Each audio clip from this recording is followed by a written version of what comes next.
Ben, my name is Sam Messer. I'm an alumni from 1976. I'm also now currently the Associate Dean of the School of Art at Yale. I would just like to say, I'm not sure if this is the Lincoln podium, but there's a reason why there's a plaque out there that says Lincoln, Susan B. Anthony, Salman Rushdie, and I believe it should now say also add Milton Glaser to that list, spoke up here. There's a reason that people like that come here and do not come other places in New York and make it a haven. Last night, Fran Golden invited us into our home, one of the founders, I believe, of the Friends of Cooper Square, who's sitting in the front row wearing an Occupy Wall Street banner.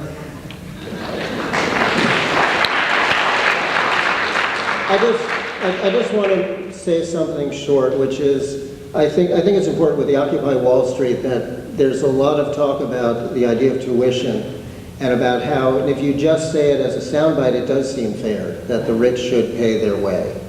As someone who unfortunately also has to be involved in fundraising, I actually believe it's the wrong way to go. I think it's actually a great moment to use it as a fundraising tool, because let's face it, people, you all should be studying, making art, doing things, but you're here and you're engaged because of that. What would happen if tuition was charged is the composition of the student body, which has been extraordinary, and I think I don't have to go into the history of that, would be different, and it would have to be different. I'm at a university. I spoke to a colleague of mine at RISD today. RISD accepts 46% students that can pay full board. Of that, the vast majority are from overseas, are foreign because they can afford to come and go to an art school. Yale accepts at least 45% and expects that in their operating budget to be paying full board. So what would happen if we charge tuition is that Cooper would have to, an admission, start looking at who can pay full board. On the surface, everyone says it's need-based, but in reality, once you start needing that money, you have to start looking for the number of students. So you would have 45% of the students that can pay. What happens if you don't have qualified students at that level? That's what Ben was talking about. Then you have, in a sense, amateurs. There were amateurs here when I was a student, and there were people that we found out later were here possibly because they knew people on the board. Maybe there was better development at the time because they were grooming them for donations. There's been a lot of talk about there are people in this school whose families are very wealthy, and how can I be raising money because they can pay? The point is not to ask them to pay a small amount each year. It's not a small amount, it's actually quite large. It would be, say, $50,000 a year to be comparable to another school. But to start grooming those families and to start making a culture where people understand the benefits of being philanthropic and start giving back to the arts. Most artists can't afford to do that, but most artists have the connections into the world that can. The other part that we have to embrace is the School of Engineering, which has very different kinds of needs, and also to be at the level that the other schools are, and to continue that level, has different needs. And that is a moment that the school, I think, is also facing in terms of financing. And those are difficult decisions, but I just want to say, don't disparage the rich, but also we need to embrace them, but they need to be qualified. And once you open that door, you have a very different university. And unfortunately, everything and the things that the community has been fighting for against gentrification, all those go out the window, and you just have to embrace that. So thank you, and anything is possible and can be extraordinary. Thank you.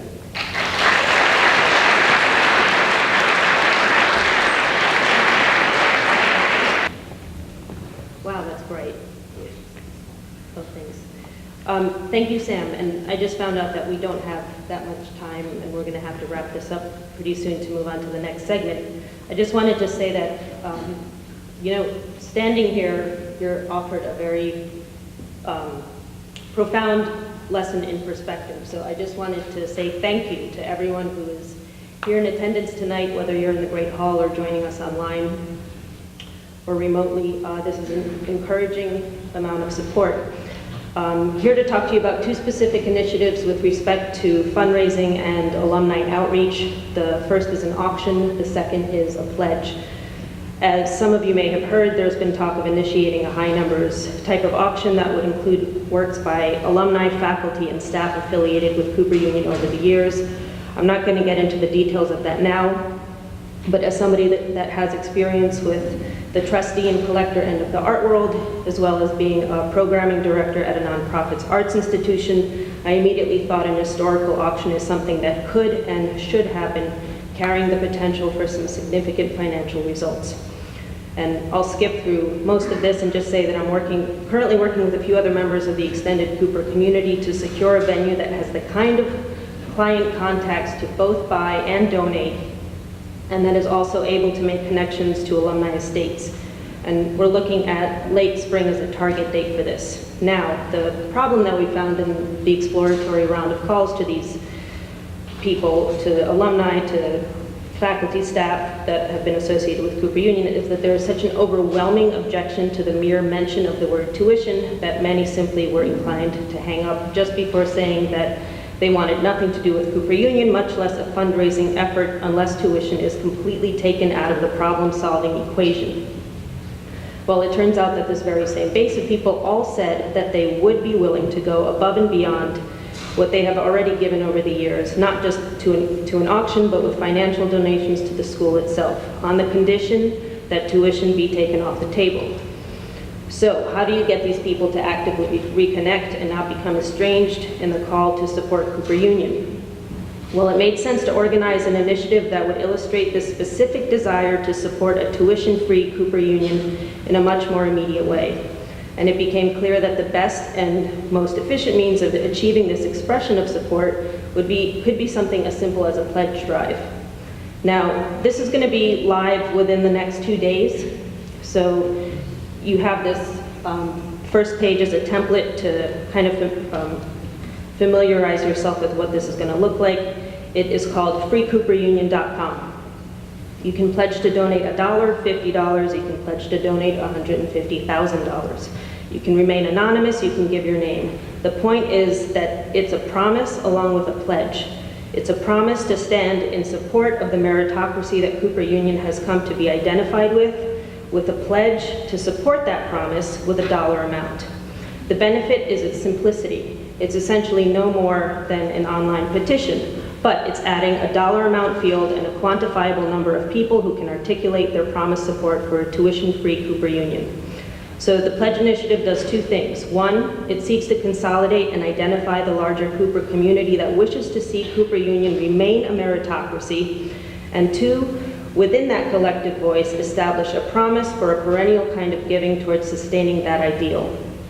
So between now and I think Wednesday evening, I was told, this should be good to go if you can all make the commitment to pledge something to this promise to keep Cooper Union sustainable as a tuition-free education and an institution.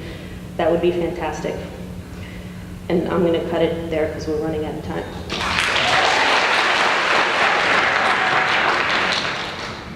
Hello. I'd like you to imagine that you're sailing on the ocean from one island to another. Somewhere along the way you realize that you're not sure where you're coming from or where you're going. Your eyes meet the horizon and it surrounds you. This sight is terrifying, but it is also very beautiful. The only things that you have are your ship, yourself, and some vague idea of what land is. It is best to refrain from anger and to keep the sails full and the boat moving, and most important, to hold on tight to that idea, the idea of the real existence of land. I feel extremely privileged to be a student of Cooper Union. I am a student of an institution which currently gives all its students a full tuition scholarship. Peter Cooper infused this building with the idea that an education equal to the best should be made accessible to all. Cooper Union cannot provide this quality of education to all 16 billion people of this world, or even 2,000 people for that matter. However, Cooper Union has long proven its profound ability to provide a phenomenal education to just over 900 spirited students every year. Every student then, upon acceptance into this school, is bestowed the responsibility to represent 1.5 billion people whose circumstance did not allow them to enter through these doors. To me, that is an incredible privilege that comes with an immense responsibility. The education that we receive is one that fosters leaders who think critically, clearly, and creatively. It is our responsibility to disseminate the fruits of the highest quality of education one can receive, to be leaders in every respect. Education is a seed planted and expected to grow and flourish so that its fruits can be reaped, and more seeds can be planted. It is an investment in the existence of a future world that is better than the present. Since every student graduates with the mind of a leader, every good leader should know that their time is short and continuity is necessary for success. How can we ensure that there is a steady stream of unique, creative minds with a Cooper Union education gushing into the world every year forever? The current problem with continuity must be solved in order to reaffirm the legacy of Peter Cooper and fortify the pure idea that is the fruit of that legacy. Cooper Union students have now begun to build that bridge that will materialize this necessary continuity. We have embarked on a campaign to accomplish a 100% donation rate from students at Cooper. Student donors to this fund have signed their name under a pledge that seeks to forever eradicate any vulnerability of the core of Cooper Union to the forces that seek to dismantle it. The promise is our investment in a better future for us and for the school. We must begin to fulfill that promise now. It is born out of the privilege earned in coming here and the inherent responsibility of leadership towards a better future. I will now recite the pledge and the conditions under which it is valid. It's similar to the one that has been recited before, but this is in relation to students.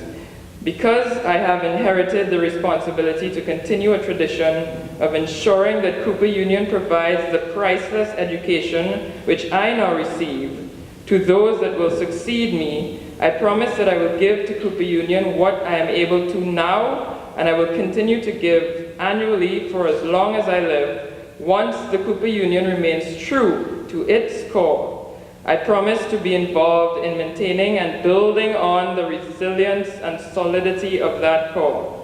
I promise this under the condition that Cooper Union accepts students solely based on merit and awards every student a full tuition scholarship for their entire matriculating period. Let us come together in this continued effort to eradicate any possibility of a recurrence of this threat of contamination of the pure education that we all now enjoy. Thank you.